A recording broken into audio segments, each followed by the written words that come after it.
Iran ஒரு புது hypersonic ஏவுகணை செஞ்சிருக்கிறதா சொல்றாங்க. இதனால உலக பாதுகாப்புக்கு என்ன பாதிப்பு? வாங்க பார்க்கலாம். ஒரே ஒரு ஏவுகணை, ஆனா அது தடுக்க $60 மில்லியன் செலவாகும். எப்படின்னு பாக்குறீங்களா? இதோ.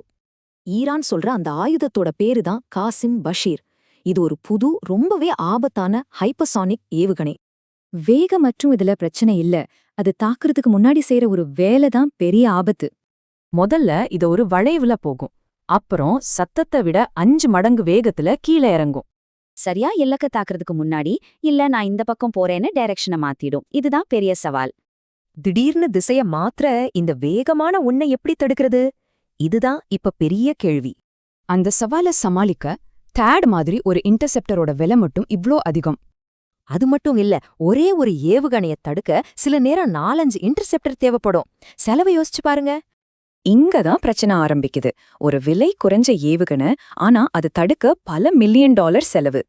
இந்த செலவு கணக்கு வெறும் டெக்னாலஜி போர் இல்ல, இது அதுக்கும் மேல ஒரு பெரிய பிரச்சனை. ஒரு பக்கம் காஸ்ட்லியான குறைஞ்ச எண்ணிக்கையில் இருக்கிற இன்டர்செப்டர்ஸ், இன்னொரு பக்கம் விலை கம்மியான ஏகப்பட்ட ஏவுகணைகள். ஒருவேளை இந்த பாதுகாப்பு இன்டர்செப்டர்ஸ் காலி ஆயிட்டா என்ன ஆகும்? இதுதான் இங்க ரொம்பவே பயமுறுத்துற கேள்வி. சரி, இந்த ஆயுத போர் ஒரு பக்கம் நடந்தாலும் இதுக்கு நடுவுல இன்னொரு போரும் நடக்குது. அதுதான் தகவல் போர். இந்த மாதிரி கட்டுப்பாடுகள்னால உண்மையில அங்க என்ன நடக்குதுன்னு தெரிஞ்சுக்கிறதே ரொம்ப கஷ்டமா இருக்கு. போர்க்களத்துல என்ன நடக்குதுன்னே தெரியாத ஒரு நிலைமையில உண்மையா எப்படி கண்டுபிடிக்கிறது? இதுதான் நமக்கெல்லாம் ஒரு பெரிய சவால்.